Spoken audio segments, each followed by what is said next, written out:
Friends, మీకంటూ లైఫ్లో ఎటువంటి ఆపర్చునిటీ వచ్చినా ఫస్ట్ అని అనేయండి. టీచర్ అంటే విద్యనిచ్చేది, గురువు అంటే జీవితానికి మార్గం చూపించేది.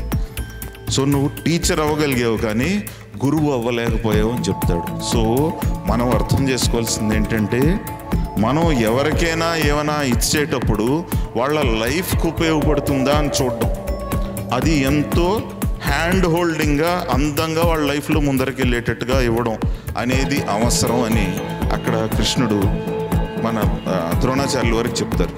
మీ పక్కన కూర్చున్న వాళ్ళ చెయ్యికి ఒకసారి గట్టిగా పట్టుకోండి. మీ పక్కన కూర్చున్న వాళ్ళ చెయ్యి.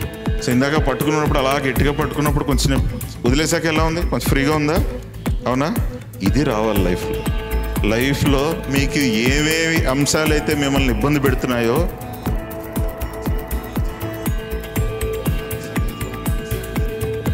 అది విధులేయగలగాలి. అప్పుడే ఇందాక నేను చెప్పిన కరుణ ఆర్ ప్రేమ రాగలుగుతుంది.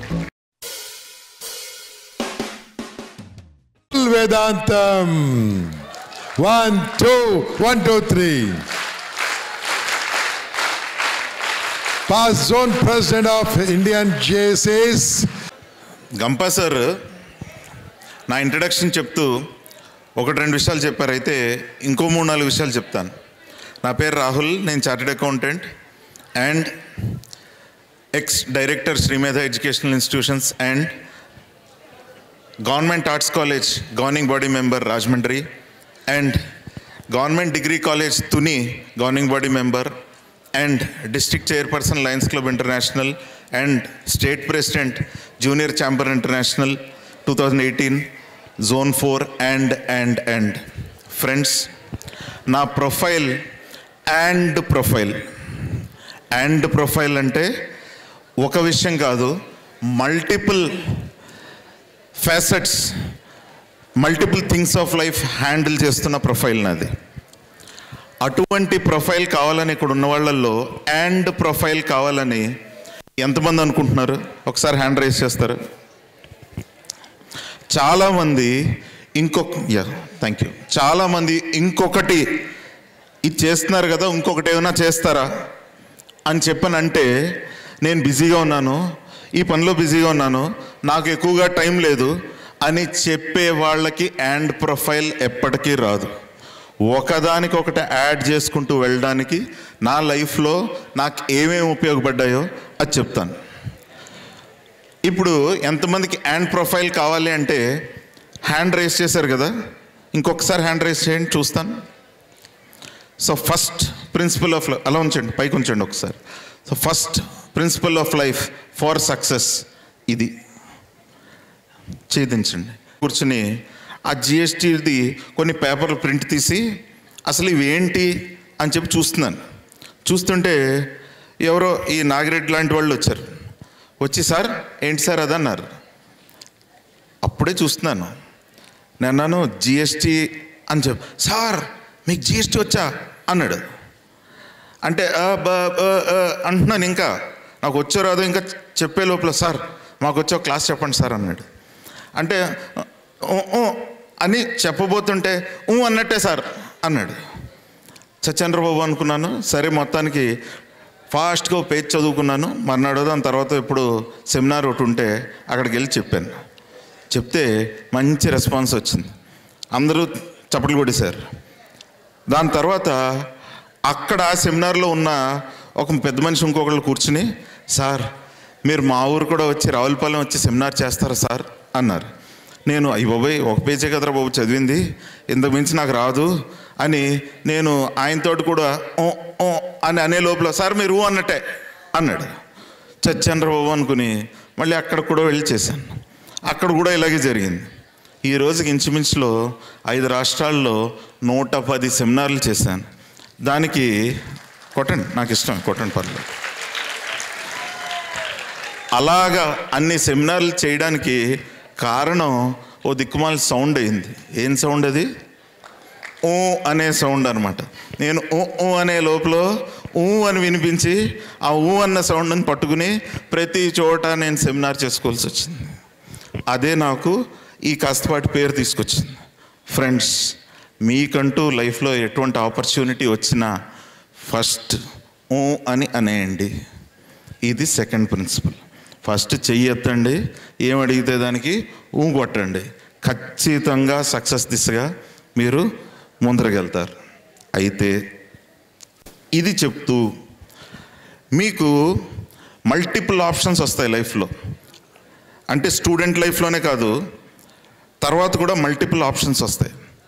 ఆ ఆప్షన్స్ వచ్చేటప్పుడు మీరు ఒక్కొక్క స్టెప్ కొంచెం ముందరికి వెళ్ళేటప్పుడు, ఫర్ ఎగ్జాంపుల్ స్టూడెంట్స్ ఉన్నారు, మీరు క్లాస్ లీడర్ అవ్వచ్చు, ఆర్ క్లాస్లో ఫస్ట్ రావచ్చు, ఆర్ మిగతా వాళ్ళు మీ పర్సనల్ ప్రొఫెషనల్ లైఫ్లో ఒక స్టెప్ అహెడ్ వెళ్ళొచ్చు. ముందరికి వెళ్తారు కదా, ఎదుగుతుంటారు కదా.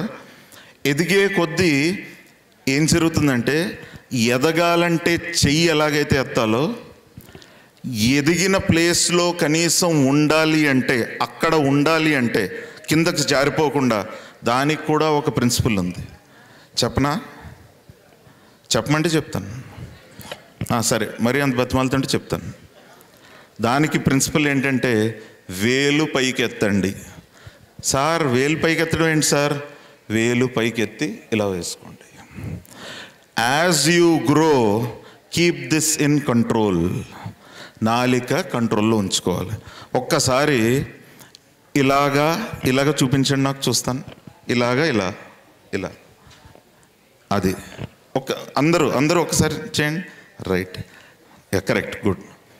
మీరు ఎదిగే కొద్దీ చెయ్యి పైకి ఎడుతూ, నెక్స్ట్ ఆపర్చునిటీని తీసుకుంటూ, వేలు పైకి పెడుతూ, మాటలు తగ్గిస్తూ ఉంటేనే, నాలికను కంట్రోల్లో ఉంచుకుంటేనే మీరు ఎదిగిన చోట సస్టైన్ అవుతారు. లేదు, చాలా ఈజీ, అహంకారం మనకు తెలియకుండా రావడం. కృష్ణుడు అన్నట్టు అర్జున్ తోటి యుద్ధం చేయని, అర్జున్ అన్నట్ట నేను వీళ్ళని చంపాలా, నా బంధువులు కదా, నేను చంపాలా అన్నాడంట. ఇప్పుడు వెంటనే కృష్ణుడు అన్నాడంట, నేను అనే అంత అహంకారం ఏమిటి నీకు? అంత సీనేం లేదు. నేను నడిపిస్తుంటే నువ్వు నడుస్తున్నావు. నేను చంపాలా, నేనే చెయ్యాలా, నా వల్ల అవుతుందా, నాకీ స్కిల్ ఉందా, నాకీ నాలెడ్జ్ ఉందా అని నేను అనే అంతటి ఓరియంటేషన్ ఏంటి నీకు? అంత సీన్ లేదు. నేను సంస్కృతంలోకి తర్జుమా చేస్తే ఏంటో తెలుసా అండి? ట్రాన్స్లేట్ చేస్తే అహం. నేను అనే అంతటి భావం ఎందుకు? అంతటి అహంభావం, అంతటి అహంకారం నీకు అవసరం లేదు. అంత సీన్ ఏం లేదు. నువ్వు కాకపోయినా ఇంకొక అర్జునుడు కాకపోతే ఇంకొకడు వస్తాడు, లేకపోతే నేనే వాళ్ళందరినీ వధిస్తాను, కాబట్టి నీకు అంత సీన్ లేదు అని చెప్తూ కృష్ణుడు ఆ గీతోపదేశం చేస్తాడనమాట. సో నువ్వు అని అనుకోవద్దు అని. ఇన్ఫ్యాక్ట్ ఈ కృష్ణుడు, ఈ అర్జునుడు అని గుర్తొస్తే దాంట్లో కొన్ని అంశాలు షేర్ చేస్తాను మహాభారతంలో, మనకు ఉపయోగపడేవి. చెప్పనా? సరే, మరీ అంత బతిమాలకండి, చెప్తా. ఫస్ట్ అసలు ఇవన్నిటికీ ఒక ప్రాబ్లం ఒకటి వచ్చింది. ఇది మన లైఫ్లో చాలా ఉపయోగపడే విషయం. ప్రాబ్లం ఏంటి అంటే, అన్నిటికంట భీష్మాచార్యులు వారు ఆయన ఏం చేశారు? వెళ్ళి వాళ్ళ ఫాదర్కి పచ్చిగా, మనకు అర్థం కావడానికి వాడుక భాషలో చెప్తున్నాను. భీష్మాచార్యులు వారు ఏం చేశారు? వెళ్ళి వాళ్ళ ఫాదర్ని బెడ్రూమ్లోకి తీసుకుని వెళ్ళి కూర్చోబెట్టుకుని, నాన్న నేను ఎప్పుడూ రాజునవను అని ప్రామిస్ చేశారు. చేసిన ఆ ప్రామిస్ వల్ల తర్వాత రాను రాజ్యంలో చాలా తప్పులు జరుగుతున్నా నేను ఎప్పుడూ కూడా రాజుగారికి విధేయుణ్ణై ఉంటాను అని చేసిన ఆ బెడ్రూమ్లో చేసిన ప్రామిస్ని దృష్టిలో ఉంచుకుని ఎప్పుడు తప్పు అని చెప్పి ఖండించకుండా కురుక్షేత్ర యుద్ధానికి దారయ్యేటట్టు జరిగింది.